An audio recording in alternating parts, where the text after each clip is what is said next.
Hello, everyone. Welcome back to another episode of the English Learning Podcast, where we help you become a confident English speaker one step at a time. I'm Jason, your host, and today we're diving into a topic that can truly transform the way you approach learning English: how to set SMART goals for your English learning journey. Hi, everyone. I'm Julia, your co-host, and I'm super excited about today's topic. Setting goals might sound simple, but trust me, having the right kind of goals can make all the difference in how effectively you learn English. Absolutely, Julia. You know, many English learners struggle because they don't have a clear plan. They often feel lost or unmotivated because their goals are too vague, like, I want to speak English fluently. But what does fluency really mean? How do you measure it? Exactly, Jason. That's why we're going to talk about SMART goals today. Goals that are specific, measurable, achievable, relevant, and time-bound. These are not just buzzwords. They're a proven framework to help you succeed in learning English. By the end of this episode, you'll know how to set goals that are not only realistic, but also powerful enough to keep you motivated and on track. So, grab a notebook if you can, and let's get started. So, Julia, let's start with the basics. What exactly are SMART goals? I think many of our listeners might have heard the term, but they might not fully understand what it means. Great question, Jason. SMART is actually an acronym. It stands for specific, measurable, achievable, relevant, and time-bound. These 5 elements are what make a goal clear, actionable, and more likely to succeed. Let's break each one down. That sounds interesting. Can we start with the first one? Specific? Of course. A goal needs to be specific, meaning it should be clear and detailed. For example, instead of saying, I want to improve my English, you could say, I want to learn 20 new vocabulary words related to travel. This gives you a clear focus. I see. So, being specific helps you know exactly what you're working toward. What about measurable? That's the second key. A goal should be measurable so you can track your progress. For instance, if your goal is to learn 20 words, you can easily measure if you've learned all 20 by the end of the week. It's like having a way to check if you're on the right path. That makes a lot of sense. Now, what about achievable? I feel like this is where people might set themselves up for failure sometimes. Exactly, Jason. A goal should be achievable, meaning it should challenge you but still be realistic. For example, saying, I want to become fluent in English in 1 month might be too ambitious. Instead, aim for something like, I want to be able to hold a simple conversation about daily activities in 1 month. Got it. So, it's about finding the balance between challenging yourself and being realistic. What does relevant mean in this context? Relevant means your goal should align with your overall learning purpose or needs. For example, if your main focus is improving speaking skills, your goal could be practice speaking English for 10 minutes every day. It wouldn't make sense to spend hours on grammar exercises if that's not your priority right now. That's a great point. And the final one, time-bound? This is super important. A time-bound goal has a deadline, which gives you a sense of urgency. For example, instead of saying, I'll learn new vocabulary, say, I'll learn 20 travel-related words by the end of this week. Deadlines keep you accountable and prevent procrastination. So, to sum up, SMART goals are clear, trackable, realistic, focused on your needs, and tied to a deadline. Julia, do you think this framework can work for everyone, no matter their level of English? Absolutely, Jason. Whether you're a beginner trying to master basic sentences or an advanced learner working on fluency, SMART goals can guide you. It's all about breaking your big dreams into manageable steps. Perfect. I think this gives our listeners a solid understanding of SMART goals. Shall we talk about why they're so important for English learners next? Yes, let's do that. All right, Julia. Now that we know what SMART goals are, let's talk about why they're so important for learning English. I mean, can't people just study without setting formal goals? Well, Jason, it's definitely possible to study without formal goals. But here's the thing. Without goals, you're more likely to lose focus, feel overwhelmed, or even give up. SMART goals act like a roadmap, showing you exactly where you're going and how to get there. That's a great analogy, Julia. I imagine it's like trying to drive to a new place without a GPS. You might eventually get there, but it'll take longer and feel frustrating. Exactly. And let's not forget the motivation factor. When you set SMART goals, you give yourself small wins to celebrate along the way. For example, if your goal is to learn 5 new English phrases for work, you can feel a sense of achievement when you've mastered them. That makes sense. It's like those small wins keep you energized and excited to keep going. Yes, and another reason SMART goals are important is that they help you track your progress. Learning a language can feel like a never-ending journey, but when you can measure what you've accomplished, it reminds you that you're moving forward, even if it's step by step. That's so true. Sometimes learners feel like they're not improving because they don't see the progress they're making. Having measurable goals can really change that perspective. And one more thing, Jason. SMART goals also help you stay realistic. Many learners quit because their goals are too vague or unrealistic. For example, saying, "I want to speak English fluently in 1 month," can be discouraging when it doesn't happen. But with SMART goals, you're setting smaller, achievable steps, which keeps you motivated and confident. That's a great point, Julia. It's all about setting yourself up for success instead of frustration. Would you say that SMART goals also make learning more efficient? Absolutely. When you have clear and specific goals, you know exactly what to focus on. Instead of wasting time on random activities, you're spending your energy on things that actually matter for your progress. So, in a nutshell, SMART goals keep you focused, motivated, realistic, and efficient in your learning journey. That's pretty powerful. It really is, Jason. I hope our listeners are starting to see how this approach can transform the way they learn English. Definitely. Now, let's move on to the next part. How to create SMART English goals step by step. Sounds great. All right, Julia. Now that we know why SMART goals are important, let's dive into the practical part. How can our listeners create their own SMART English goals?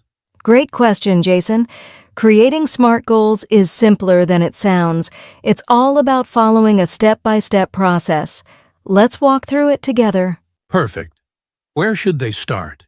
Step 1 is to identify what you want to achieve. Think about what's most important to you in learning English. For example, do you want to improve your speaking, expand your vocabulary, or master grammar rules? Start with a clear focus. So, instead of saying, "I want to learn English," you might say, "I want to improve my speaking skills so I can have better conversations at work." Exactly, Jason.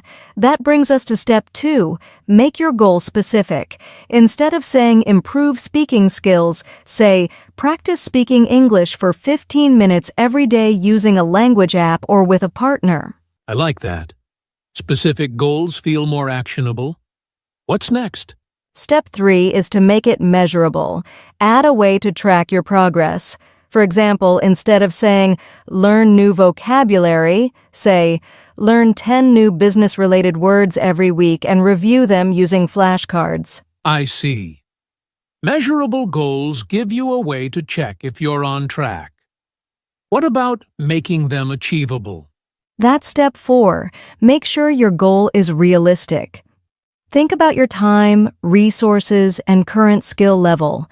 If you only have 20 minutes a day to study, don't set a goal to read an entire English novel in a week.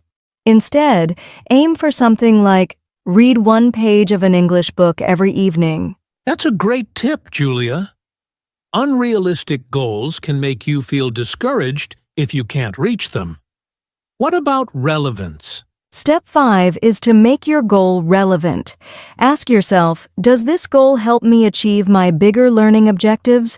For example, if your main focus is speaking, then practicing listening or writing might not be the best use of your time right now. That's an important point.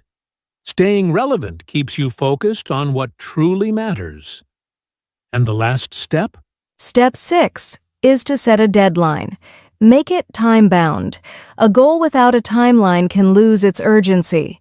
For instance, instead of saying, "I'll practice listening," say, "I'll listen to one English podcast episode every day for the next 2 weeks." So, to sum up, listeners should identify their focus, make the goal specific, measurable, achievable, relevant, and give it a deadline. Could you share a full example of a SMART goal, Julia? Sure, here's one. I want to improve my English vocabulary by learning 15 new words related to travel within the next 7 days. I'll use flashcards to review these words daily and quiz myself at the end of the week. That's a perfect example. It's clear, trackable, realistic, relevant, and has a deadline. Exactly. And listeners can adapt this process to fit their personal goals, whether it's speaking, listening, reading, or writing. This is super helpful, Julia. Coming up next, we'll share some practical examples of SMART English goals to inspire our listeners. I can't wait to dive into those. All right, Julia. Now that we've covered how to create SMART goals, let's share some practical examples to inspire our listeners. Great idea, Jason. Examples can really help make this concept clear. Let's start with a beginner-friendly goal. Okay, how about this one? I want to learn 10 common English greetings and practice using them in sentences every day for the next week. That's a fantastic example for beginners. It's specific, measurable, achievable, relevant, and time-bound. Exactly. Now, how about an example for someone who wants to improve their listening skills? Sure. Here's one. I will listen to one English podcast episode every day for the next 2 weeks and write down 3 new words or phrases from each episode. I love that one, Julia. It's not only about listening, but also about expanding vocabulary. Let's try an example for speaking practice. Okay, here's one. I will record myself speaking for 2 minutes every day on a topic I enjoy, like hobbies or work, for the next 30 days, and review the recordings to improve my pronunciation. That's excellent. It's such a practical way to build confidence and track progress. Let's do one more. Maybe for someone focusing on reading. Good idea. Here's a reading-focused goal. I will read one short English article or story every day and write a summary in 2 to 3 sentences for the next month. That's perfect. It combines reading and writing, which is a great way to reinforce learning. Absolutely, Jason. I hope these examples show our listeners that SMART goals can be applied to all aspects of English learning. I think they will, Julia. Now, let's move on to some tips for staying consistent and motivated when working toward the... All right, Julia, let's talk about something every English learner faces: challenges. Setting SMART goals is great, but what happens when life gets in the way or progress feels slow? That's a really important topic, Jason. Challenges are part of the process, but the good news is there are strategies to overcome them. Let's break it down. Okay. Let's start with the challenge of staying consistent. A lot of people struggle to follow through on their goals. That's true, Jason. One way to stay consistent is to make English practice a part of your daily routine. For example, tie it to something you already do, like practicing vocabulary during your morning coffee or listening to a podcast while commuting. Great tip! Another challenge is feeling overwhelmed, especially if the goal seems too big or progress feels slow. Yes, that can be discouraging. The key here is to break big goals into smaller, manageable steps. Instead of saying, I'll learn 100 new words, focus on learning 5 words a day. Small wins can keep you motivated. Absolutely. Small steps make a big difference over time. What about the fear of making mistakes? That's something I hear a lot from learners. Oh, definitely. Many learners hesitate because they don't want to say the wrong thing. But here's the truth. Mistakes are part of learning. Instead of fearing them, treat them as opportunities to improve. Surround yourself with supportive people, like language partners or teachers, who can guide you. That's such good advice, Julia. And finally, let's talk about the challenge of losing motivation. What can learners do to stay inspired? Great question, Jason. One way is to remind yourself of your why. Why do you want to learn English? Is it for career growth, travel, or connecting with new people? Keeping that reason in mind can reignite your motivation. I love that. It's all about keeping your eyes on the bigger picture. Exactly. And don't forget to celebrate your progress, no matter how small. Rewarding yourself for reaching milestones can make the journey enjoyable. That's such a positive approach, Julia. Challenges are inevitable, but with the right mindset and strategies, they don't have to stop you. Absolutely, Jason. Now, let's wrap things up by sharing some final thoughts for... All right, Julia. Before we wrap up, let's leave our listeners with some actionable steps they can take right now to start working toward their smart English goals. Absolutely, Jason. First, take a few minutes today to write down one SMART goal for your English learning. Use the tips we've shared to make it specific, measurable, achievable, relevant, and time-bound. And don't stop there. Share your goal with a friend, family member, or even in the comments below this video. Accountability can make a huge difference in sticking to your goals. That's a great idea, Jason. Also, keep track of your progress. Use a notebook, an app, or even sticky notes to monitor your daily or weekly achievements. And if you're looking for resources to help you, don't forget to check out our playlist, where we cover topics like improving your speaking, listening, and writing skills. Yes, and remember, consistency is key.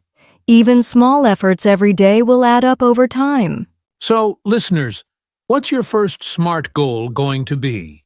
Let us know in the comments, and we'll be here to support you every step of the way. And if you found this podcast helpful, don't forget to like, share, and subscribe to our channel. It really helps us reach more learners like you. Thank you so much for tuning in, and we can't wait to see you in the next episode. Keep learning, keep growing, and we'll see you next time. Bye for now.